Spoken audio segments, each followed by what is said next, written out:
To both Tim and Liz. It's a pleasure to be here with both of you today. And welcome to everyone who's joining the call. It's interesting times we live in, and the story we're going to hear, the focus is the evolution of life sciences industry from both an industry and entrepreneurial perspective. And the piece that I want to kick off with, Tim, is the entrepreneurial perspective from you. If I think back when I first met you and we first started chatting, you said to me, Nancy, I started the company in my living room. And as we prepared for this call, I took down a quote that you said that just embodies how you look at Horizon. It is, we're a small company worth a lot of money. And what I really want to hear from you, if you don't mind, Tim, and for this audience, you know, the numbers Steve talked about, they're real. $17 billion, 1,300 employees. You have offices in Dublin, DC, downtown Chicago, and if anyone gets on the expressway and heads up north, they may just see a really big logo on a new building. Talk to us a little bit about what is it to be a small company worth a lot of money, and how you built Horizon, going from that entrepreneurial to industry perspective. Well, thank you, Nancy, and also Steve for having us on today, and to Kwaku, and as you'll hear from Kwaku in his presentation, it's all about having a good idea and having good people. You know, we had a few people at those times working out of Starbucks, one in Chicago and one where I live in Park Ridge. And we had one product, and we were able to get that product through FDA. And unfortunately, we needed money right in 2008 when we're starting, and we had the financial crisis. So we went through a series of bridge loans and struggling to make payroll on Mondays, and situations where in 2010, I think we had about 10 employees, and we were towards the end of 2009, we were told by our venture investors that either get a deal done by March 31st of 2010 or we're shutting you down. And we announced a new deal. We acquired a company called Nitec in Germany, which gave us our second medicine, Rails, on April 1st of 2010. So we have 10 more employees whose first day was April 1st of 2010. And that gave us the money that really bridged us through to our IPO in 2011. So we probably had 7 or 8 times over the course of the first 3 years where we didn't know if we'd be able to make payroll on that following week. And we deferred bonuses or skipped bonuses. And as anyone knows, in the early stages, it's all about survival. So everyone asks, what's your strategy? And it's to be here tomorrow. And that was, I think, what our first 3 years were like. And then when we went public in 2011, it was the beginning of the debt crisis in Europe. In fact, it started the last hour during our IPO pricing. So we lost about 25% of the funding during our IPO, literally in the last hour. So that's when you look at accessing and raising capital, it's not just your company, but it's the environment that you're in. Today, you know, we have a record number of IPOs in healthcare and biotech specifically. Back then, we went almost a year with no IPOs. So I think companies, sometimes you're stuck with the environment you're in. And so we had a tough few years trying to raise money and build the company, but we were able to build it off of original arthritis medicine, Duexis, and then the medicine we acquired, Rails. And then we did a few acquisitions that got us to just under 300 million in sales in 2014. And that's where we really pivoted the company. One of the things that companies, when you're small, the challenge you run into is you can't be focused in one area because if something happens, you can run into real problems. So we made the decision at that point to diversify and become a rare disease company. I have a rare disease myself, so it was something that meant a lot to me personally and to many of us within the company. So we went on a series of 5 acquisitions that have built us to where we are today with 13 medicines and 8 in the rare disease space. and approaching 1.7 to 1.9 billion in sales this year. So it's really been about having the right people and acquiring the right medicines and then making them successful. And I'm going to do a little bit back and forth between Liz and Tim on different perspectives here. So Liz, you've joined Horizon in the last few years, very focused on sort of that research and clinical side. And if I heard you correctly, Tepezza, one of the newest drugs that was launched for Horizon earlier this year, breakthrough status, orphan status. But your job is also to start thinking about what would you bring in for a Horizon in terms of earlier stage opportunities that can be growing. Can you tell us a little bit about that? And maybe also what you look for and how you think about this? Absolutely. So in some ways, I feel like the newest person in Horizon's journey compared with everybody else who's talked so far. I have been here for only a couple of years, but I joined with the opportunity and excitement to come to an organization that was known for an incredible patient focus and an amazing commercial execution ability. And that's just fantastic DNA in which to build an R&D organization. So it was an exciting place to come in. You know, the focus at the time when I first joined was really about teprotumumab, now Tepezza, in thyroid eye disease, which was addressing a huge unmet need with patients who have no options, autoimmune, debilitating, potentially vision-threatening disease. And so it was really exciting for all of us to be part of being able to bring that through phase 3 clinical trials and to the market. And it's now looking to be one of the most successful rare disease launches ever. And that's fantastic, but we don't get to rest on our laurels. So what we need to do now is start looking for the additional things that we're going to bring in and grow our pipeline. We brought in a pipeline candidate a few months ago. We acquired Horizon Pharmaceuticals that has an agent that we're going to be putting into diffuse cutaneous scleroderma, which is a really impactful subset of scleroderma that it has tremendous unmet medical need, and we're really excited for the potential here. But again, a pipeline is not just one agent. So part of my job is about building and growing a robust search capability that's able to go find and then evaluate the next potential exciting new agent out there. You know, for Horizon in particular, we really have a tremendous focus on rare and rheumatic diseases. That's been our bread and butter for the last few years. As we bring new agents to market like Tepezza, it takes us into new therapeutic areas that we can focus on as well. And so things that are in endocrinology, things that are in ophthalmology, as well as rheumatology and nephrology are all interesting for us. So there's a wealth of exciting things out there to look at. So it's a fun time to be here at Horizon with a lot of opportunities. Wonderful. Thank you, Liz. And I'm going to go now back to Tim. And Tim, you know, you're introduced as CEO, chairman of a $17 billion company, and I'm just going to keep pushing on your entrepreneurial side. And some may say you're well past it, but that you embody what so many of the Matter companies and those who are on this call think about. You took it from small to real, and you had to do it in a lot of bootstrapping ways during bad times in the economy. I just kind of want you to walk us through what was that like a little bit? And then there's been a huge commitment from Horizon to support this community with Matter, the Takeda space.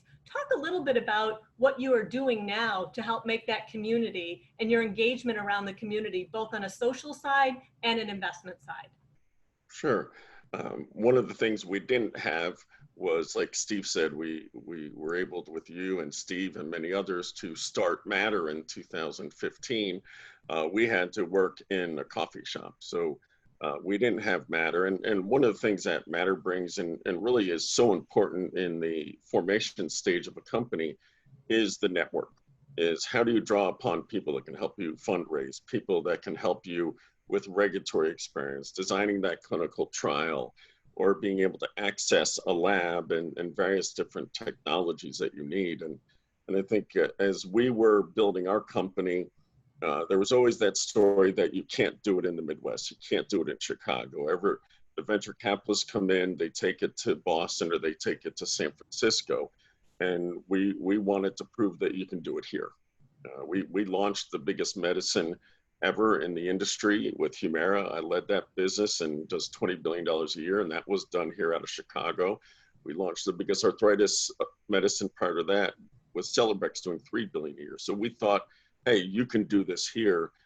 Why worry about, I don't want to go east or west. So key thing was leverage a network.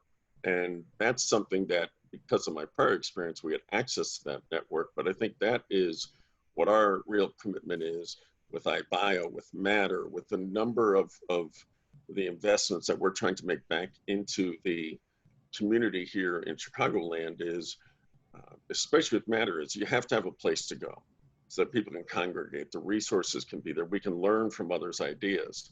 When you have a number of serial entrepreneurs, you can learn what worked for others. How, a lot of what we did failed, and I may have had the benefit of learning from someone else that was successful. And that was the whole mission around Matter, is bringing people together with like minds that seek the same resources and then working together. So that's been our commitment. And as you mentioned, we, I think it was late last year, bought the Decatur campus, 70 acres, 700 some thousand square feet, and we've gutted it. We're going to turn it in, make it look and feel like a biotech company, not a big pharma company. And we're committed to the Chicagoland area and want to continue to build the life science community. And I think for all companies, it's important to be able to give back.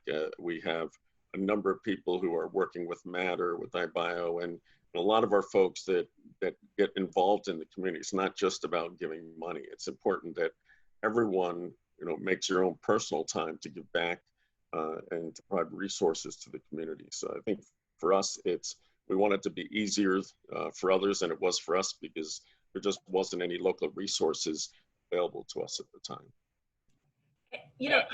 I want to build on that a little bit, where you talk about leveraging a network. And I think about the companies, Steve mentioned we've invested in some of the Matter companies, the earlier stage companies, and their hunger to understand in so many ways, these earlier stage, especially therapeutic companies, Liz, are looking for an exit potentially through an acquisition or a partnership with a Horizon Therapeutics type.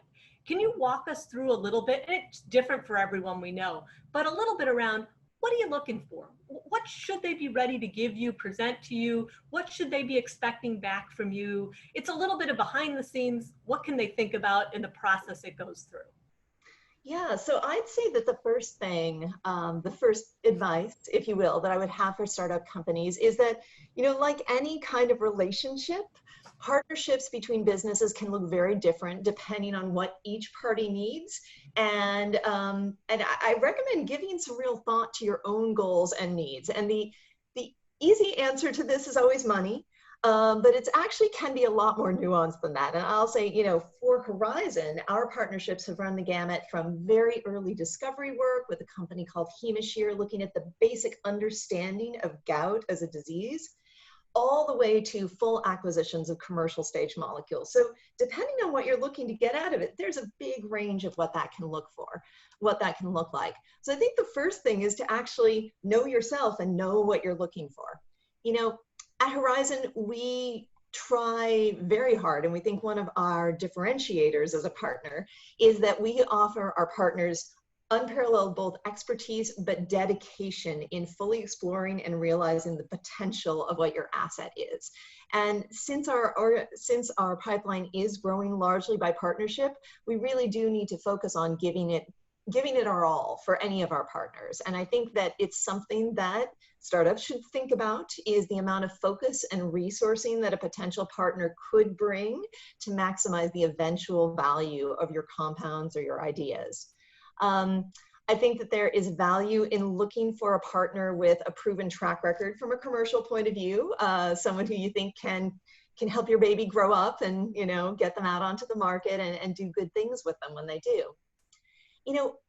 From a very practical point of view, it's helpful on my side if the potential partner really looks to understand the areas of focus for a partner company. And that can evolve over time. You heard Tim talk about Horizon's evolution. And more recently, we've moved into rare and rheumatic diseases. I talked about the fact that we've now expanded further into endocrinology, ophthalmology, and nephrology, as well as rheumatology. your knowledge of that as a potential partner and framing up what might be interesting to a targeted company is really helpful. It'll be helpful for you and it'll be helpful for us. And positioning yourself is really about taking a good look at your company or your asset and having an understanding of its real potential strengths and uses, and maybe even its potential weaknesses as well. You know, for us, for example, we're most interested in rare diseases, and we really are focused on those with significant unmet need, usually that don't have additional treatment options. So something that is potentially addressing a serious rare disease with few treatment options is most obviously going to be interesting to us compared with a second or third or fourth agent in a given space. But if you know that there's a real unmet need in that patient community that your therapy has a potential to address, frame it that way. So it really is about understanding, you know, what your own goals and needs are, what you think your partner's goals and needs are, and areas that focus for them, and then try to really bring to the forefront what the differentiator of your potential asset is so that they can really appreciate, you know, the value that it could bring. Make it easy for us. We look at lots of things, and you know your compound, you know your asset better than we do. Show us what its potential really is. It's funny, we always say in the venture business, also don't knock on a door cold. It's all about the network. If you can find someone, and for pharma, it's don't knock on my door with just any asset. Take a look and see where our areas of interest sit and understand a little bit of the life in our own feet. I got that. I want to encourage everyone in the chat section. You're welcome to put forth questions for Tim and Liz. As you see, we have plenty of them on our own end to keep going, but if you have questions, I'll go ahead and make sure we ask them. Tim, I'm going to go back to something, and maybe it's Tim and Liz both, because we're talking about rare diseases and maybe a little wider and rheumatic in different areas, but we're talking about patients who often have dealt with unmet medical needs. They have had different diseases, different side effects from these diseases without an answer. And you're working on ideas and just discoveries and therapeutics that can address that. I'd love to hear it from your perspective of, whenever you look at something about Horizon, you talk about patients.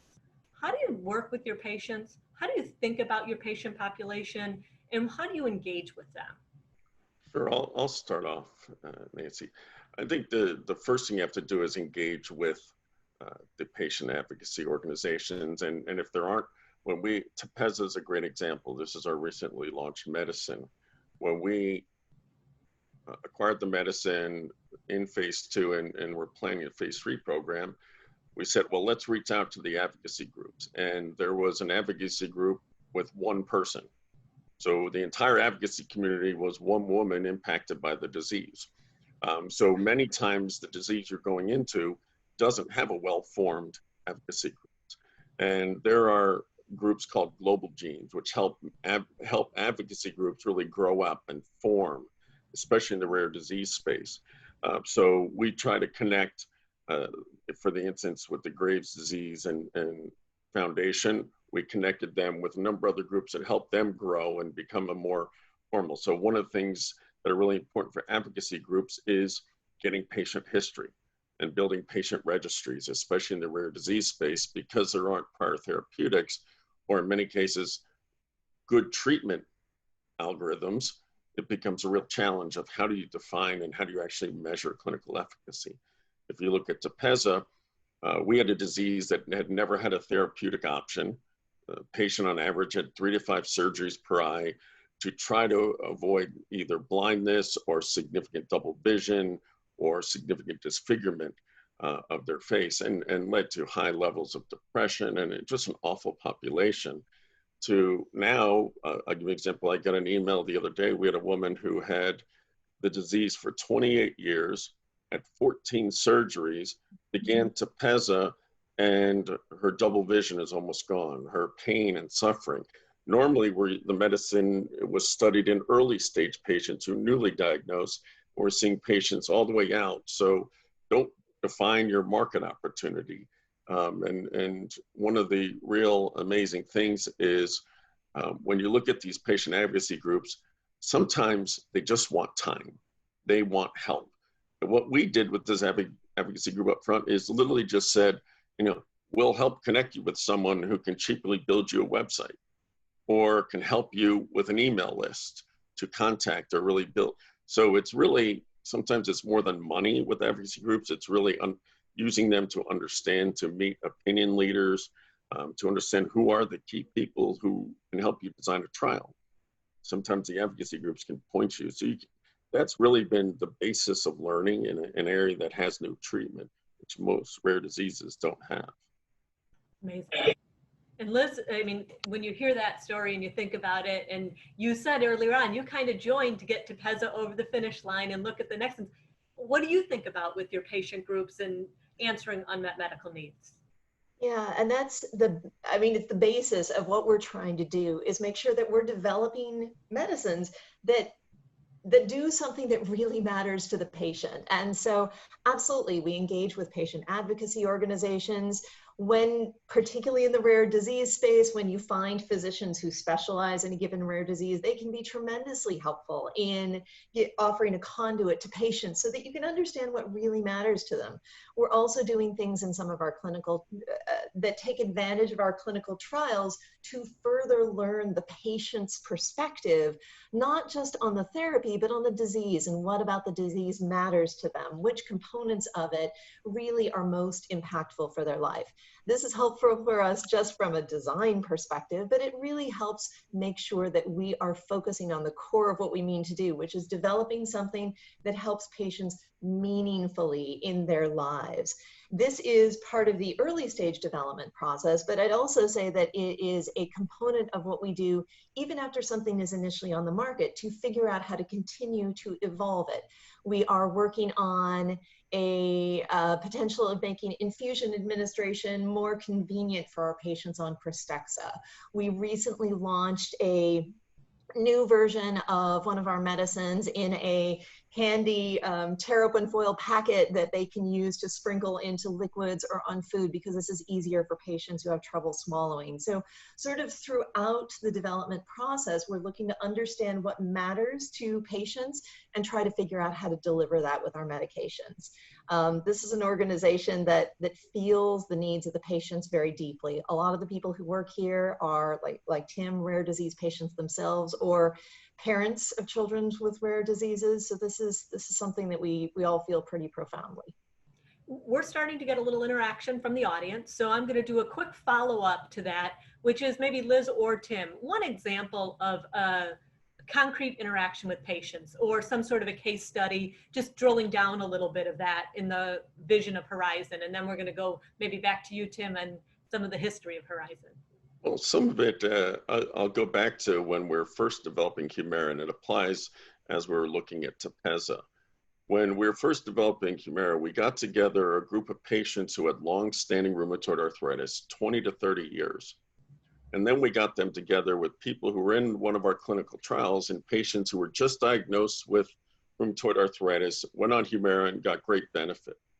And we had about 6 of each in a room, this was live at the time, doing a meeting. And it was fascinating with the dynamics involved, because you had the people who had the disease for 25 years, who had their hands disfigured and had significant pain and suffering and surgeries, were really angry that these new people would actually get the benefit that they could never get. And then you had the new people like understanding what their life could look like if they didn't have a therapy.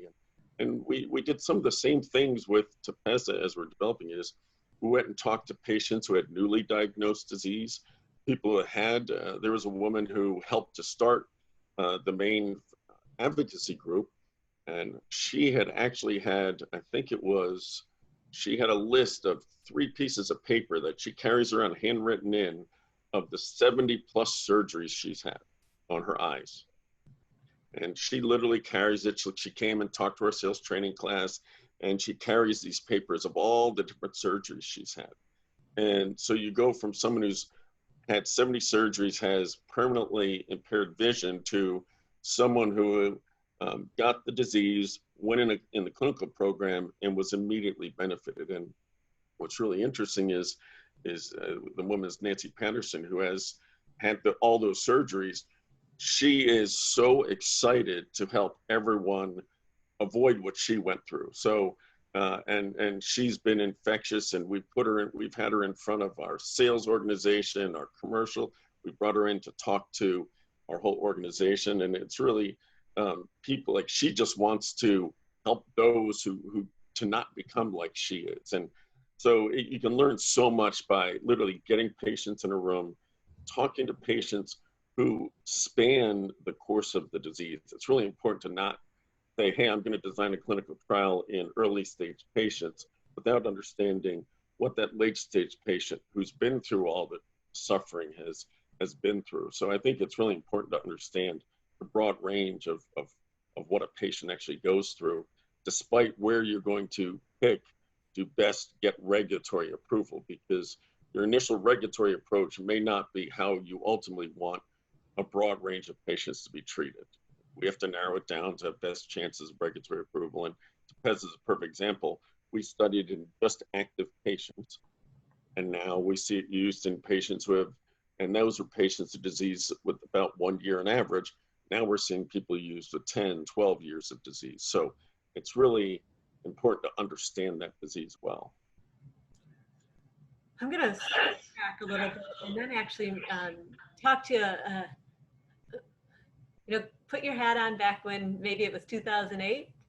Markets weren't so great. 2011, Europe's debt area wasn't going so good, and you chose to persevere. And here's the question: put that hat back on, and along your path in building Horizon, and this is from Michael Lickstein in our audience, to where you are at your current scale.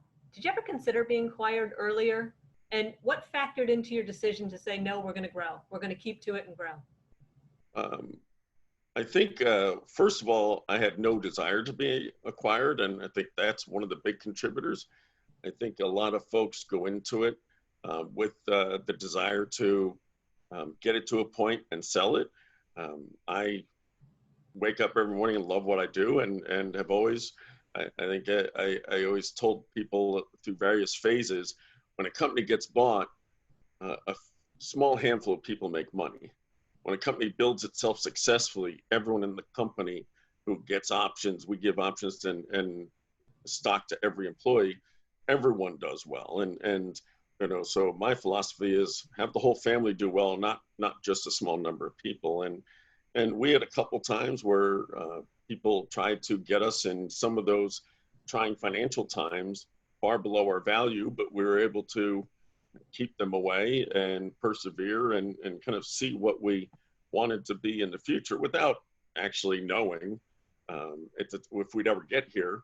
But I think it's a lot of times it's driven by what the CEO's desire. If you want to get sold, you can sell, but it's are you selling at the optimal price to shareholders? And if you really believe in what you're doing, you can make them X million here, you can make them X billion there. And we wanted to go for the long run and really build a company differently than the companies that large bureaucracy, and we wanted to do it a little bit differently. And so we fought it off. Fantastic.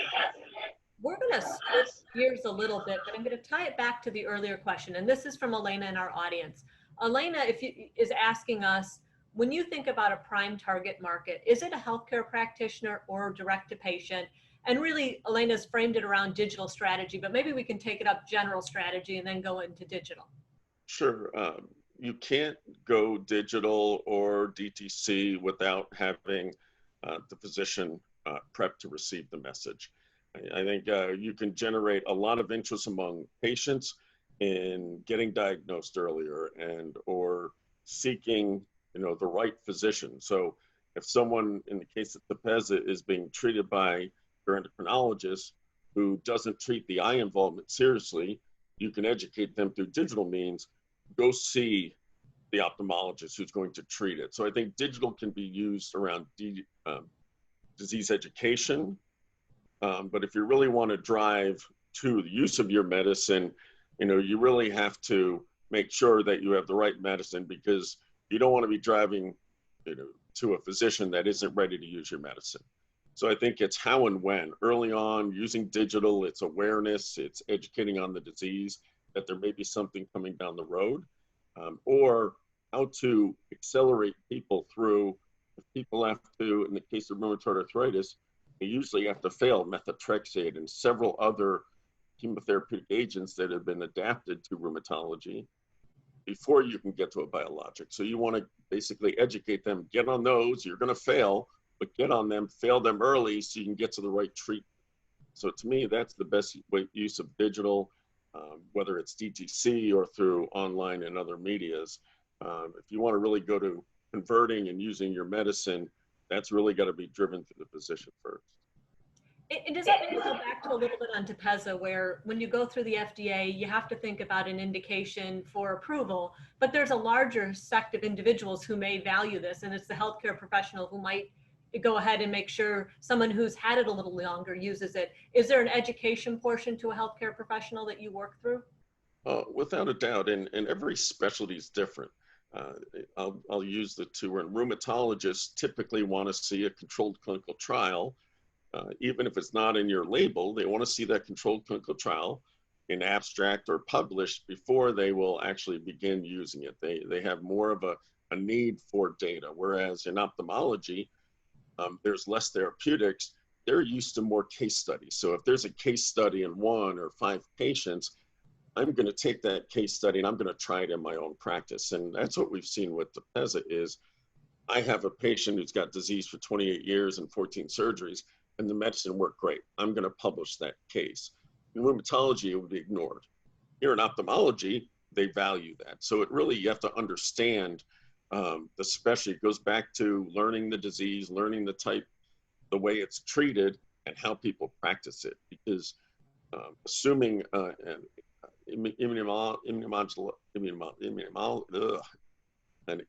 immune modulating agent like this, people think you can sell it the same to ophthalmologists as rheumatologists, but how they practice are completely different.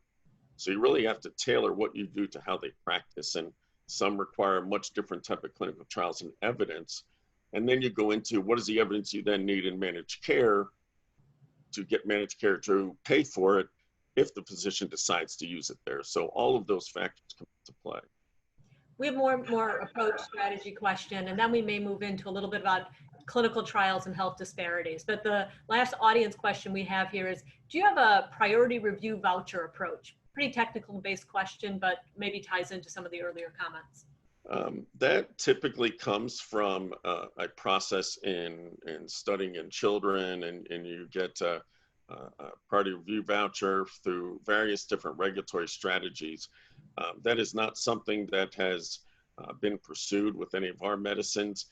There was a period of time where you could take and get awarded this voucher from the FDA, and you can sell it for hundreds of millions of dollars.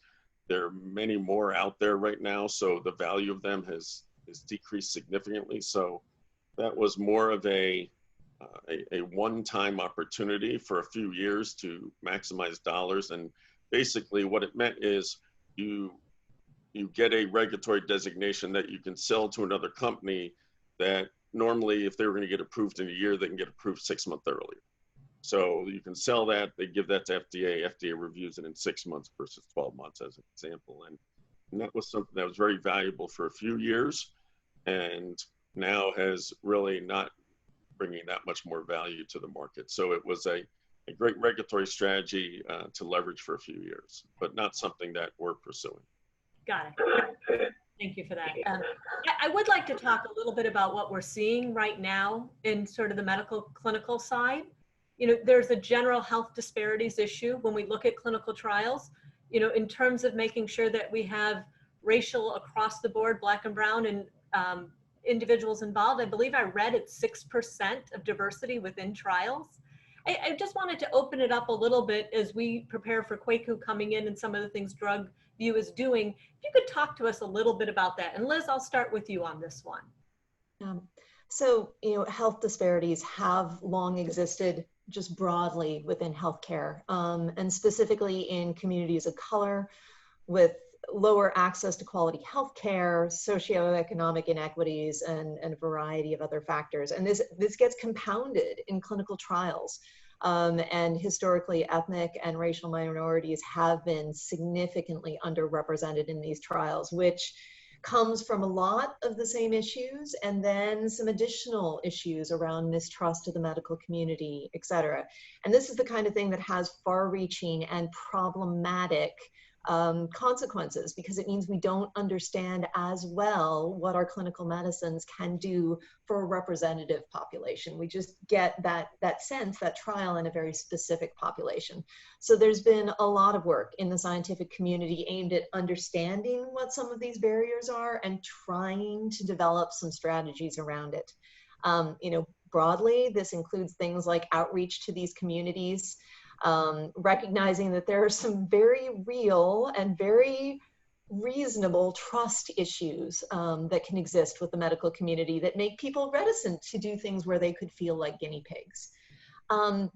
For what we do, it's even further compounded because much of what we're working on is rare disease drug development. And so patients are already often somewhat difficult to come by. And we've actually found ourselves in some cases recently discovering that we don't even have a good idea of the demographics of a particular disease well enough to know what a representative trial would be. So we have some cases where we are doing some natural history work to try to understand the actual demographics of a rare disease, so we even understand what that racial and ethnic breakdown is in the overall disease population. In terms of what you can do from a clinical trial perspective, I was actually just on a clinical trial session with the Women in Ophthalmology group yesterday, and this was one of the things we were talking about, is what are the kinds of approaches we can take as sponsors to try to address this. And one of them that I think we all agreed on that can be really helpful and a really good tool is actually clinical trial site selection. We can look for, and we do look for at Horizon, clinical trial sites that have access to a more diverse patient population. And what this means sometimes is that we are dealing with less experienced clinical investigators. We're fortunate to have a very strong clinical operations group here who can provide the support to those investigators to perform, to get used to performing clinical research and perform quality clinical research while helping us to understand, what our drugs may do in different patient populations. Overall, though, this is something that is not solved and is hugely important for the community at large, for us to make sure that health and healthcare work for everyone. And that's why I think I'm really looking forward to hearing a little bit more about Drugviu, but that's why this kind of work is so important. Well, thank you. As we think about the last few minutes we have to make sure we take the perspective from that entrepreneur, I'd like to do one pass. We can't get to all of the audience questions, unfortunately. It's been an active audience. But as we transition to Kwaku, Tim, I'm going to ask you one that came through.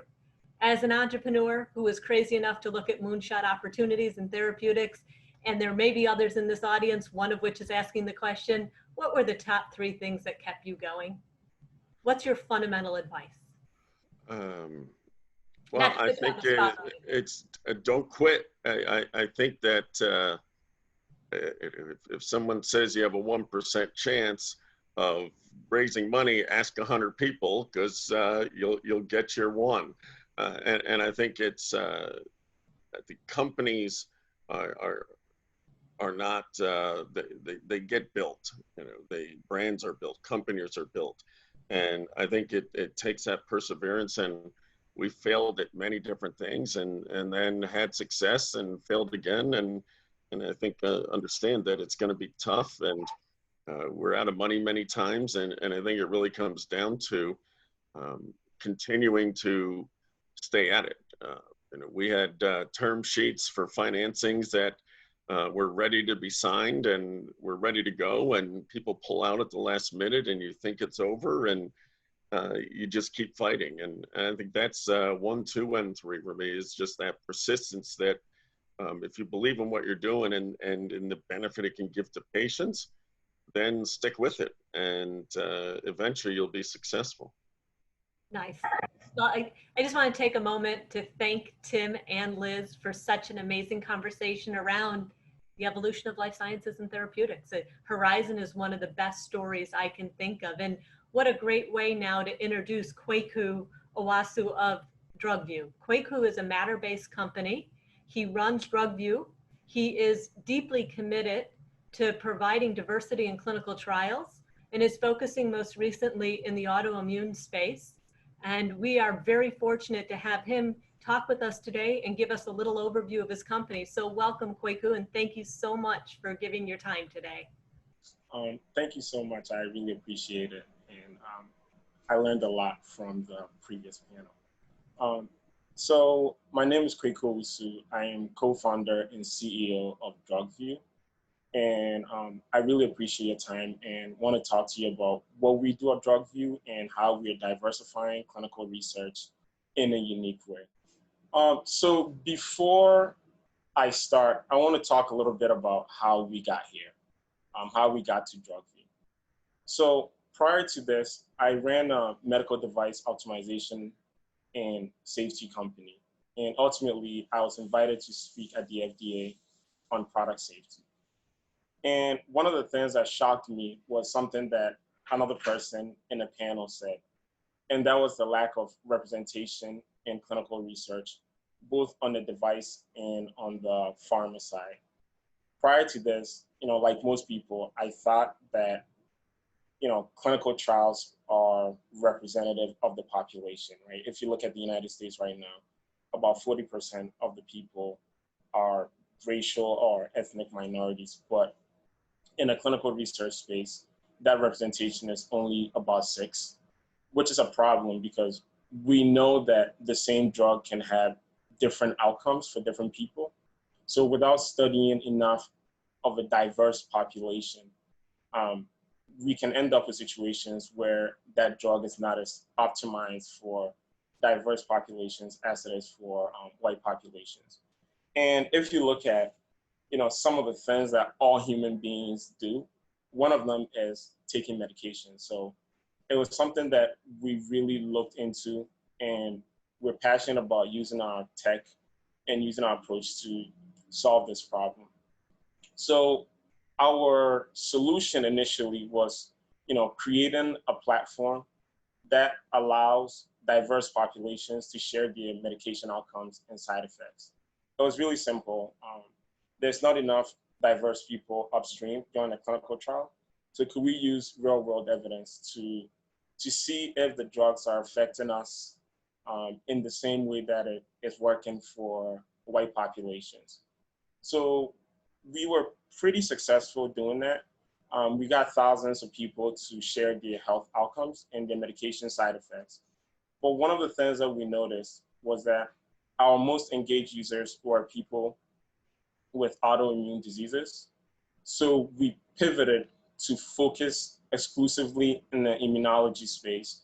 And we added a component of getting EHR data so that we can get clinical grade data. So today, what Drugviu is a clinical grade real world evidence platform and patient reported outcomes solution in the immunology space. So we believe that the traditional drug development approaches alone cannot meet the needs of immunology patients, especially those with rare autoimmune diseases. And there are three causes or 3 problems that happen as a result of this. One of them is the massive underrepresentation of diverse populations in clinical research. Again, the therapies are not optimized for all Americans, and that's a problem. We also believe that pharma and clinicians are not taking full advantage of real-world evidence to optimize drug development and or diagnose autoimmune diseases, which can take years to be properly diagnosed. Our solution is simple. We have created a platform that allows patients to easily share their medical records and health outcomes with researchers and participate in clinical trials. So we have what we call the gold standard clinical grade real world evidence, which is on one hand, we have the electronic health records of the patient. So that allows us to get things like labs, biopsies, dosage, the clinical chart of that patient. We call that the quantitative data filtered through the lens of a clinician. That plus the things that you cannot easily get in the EHR, which is the patient-reported outcomes on things like adherence, things like side effects, and their perception of the efficacy of that drug. We combine the two data sources, and that allows us to find qualified, motivated, diverse, and educated people eager to participate in clinical research. So on the consumer side, the way that it works is pretty simple. Patients come to our platform. We call them our drug viewers. So a drug viewer will come to our platform. They will sign up, create a secure account, read about our privacy and security policy, and give us their consent. So that takes typically 3 to 5 minutes. From there, we find, de-identify, and standardize their medical records and make it available to researchers, clinicians, and academia. Now the patient is able to track their contribution to research, right? Their data contribution to research.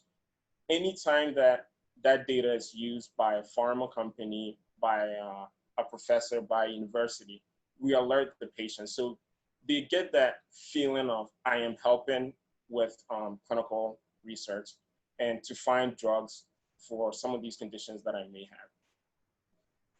But on the clinical research side, the more relevant thing is that because we have their EHR data and we have their health outcomes, we are able to be more targeted in introducing the right clinical trial for that patient, right? So we are able to match the patient 100% of the time to a clinical trial that they qualify for, because we can match against the inclusion and exclusion criteria.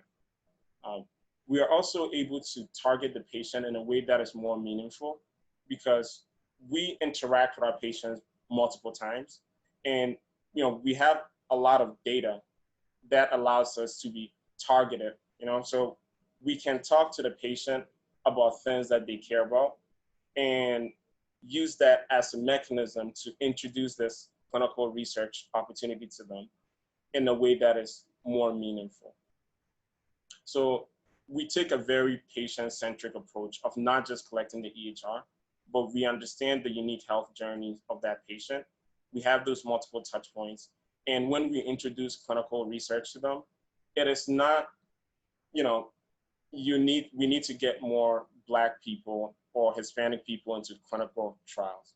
From the vantage point of the patient and the conditions that we're going after, that is a secondary thing, right? We look at clinical research as a care option, and we ensure the patient that it is in their self-interest to join this study, right? And some of the things that we tell our patients is that when clinicians and your family members get these types of diseases, they tend to over-index in clinical research because they're using it as a care option. And across the board, across all ethnicities, the more wealth and the more education a person have, the more likely they are to engage in clinical research. And again, it's because they look at it as a care option. So we tell our users, take control of your disease, get access to potentially better therapies than what is on the market. And oh, by the way, you doing this will diversify clinical trials, which means that the therapies that come out of it will work better for you, your family, and your community. So our approach is more on the patient's self-interest, and diversifying clinical trial is a secondary thing that happens because the patient that we're going after is a diverse person.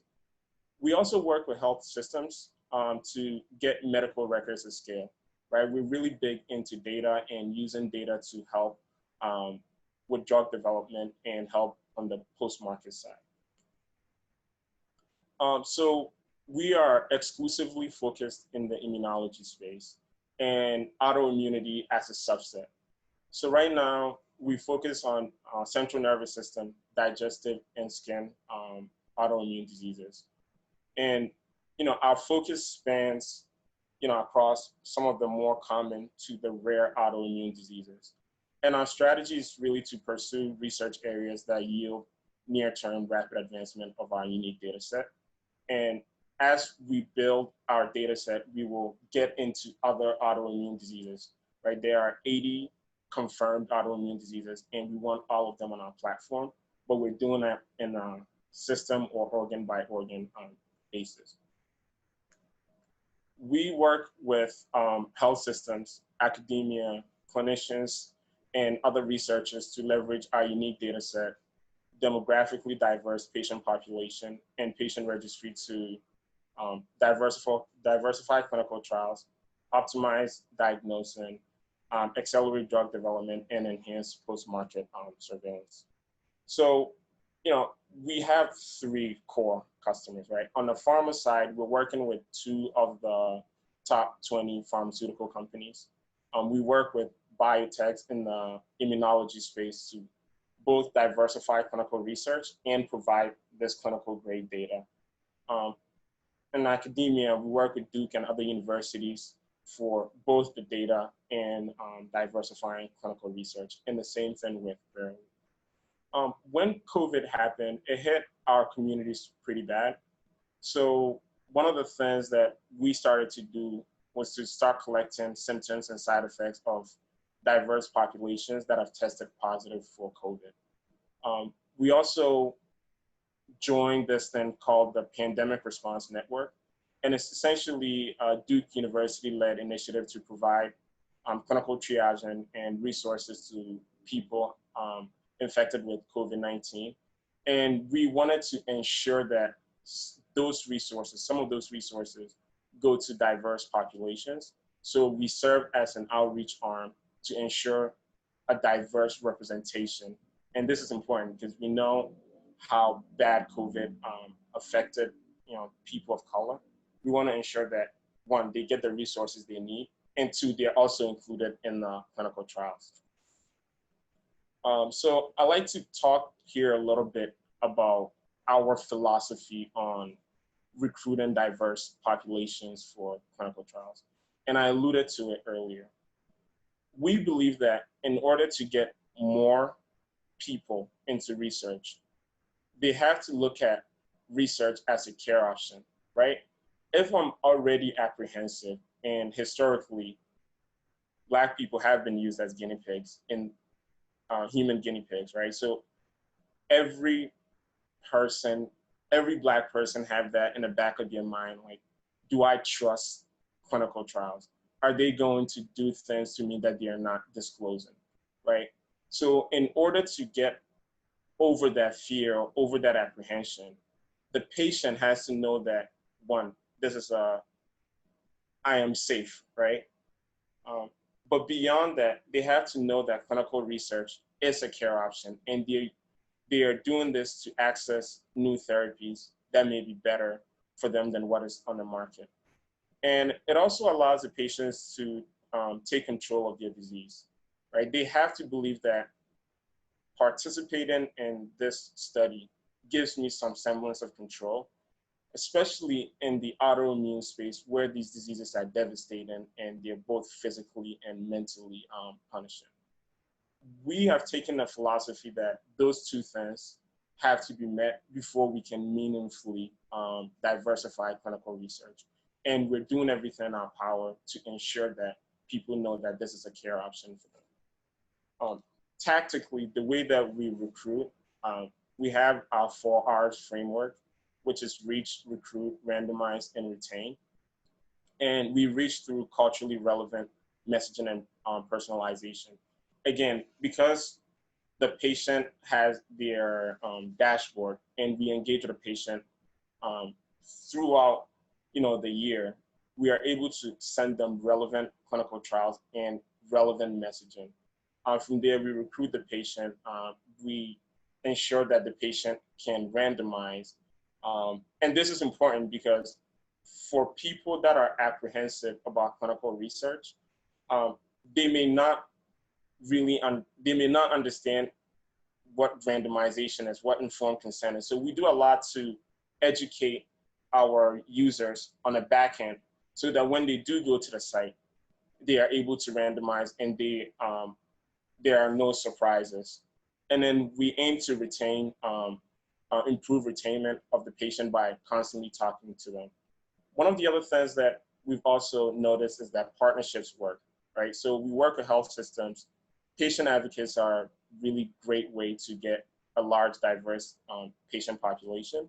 And we work with religious and civic organizations, again, to educate and enroll diverse people in clinical research.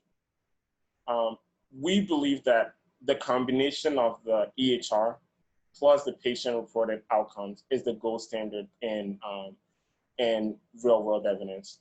And our value to pharma goes beyond clinical trials, right? We have the data that can help with study optimization, real-world evidence generation, and patient safety pharmacovigilance. So we started Drugviu as a way to collect data and use data to find out how medications are working in diverse populations. And then we added the EHR to our platform. Down the line, we want to build a diverse immunology and rare diseases biobank, right? Rare autoimmune or rare immunological disease biobank. And we want to apply machine intelligence to that.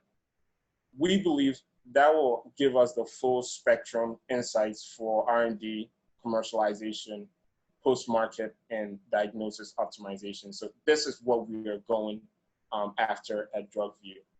And then, my team is relatively small, but we are very dedicated to diversifying clinical research and using data to improve drug development and optimizing diagnosis of autoimmune diseases. And we've brought on doctors and scientists to help us so that all the data that we collect can be meaningfully used. Thank you very much.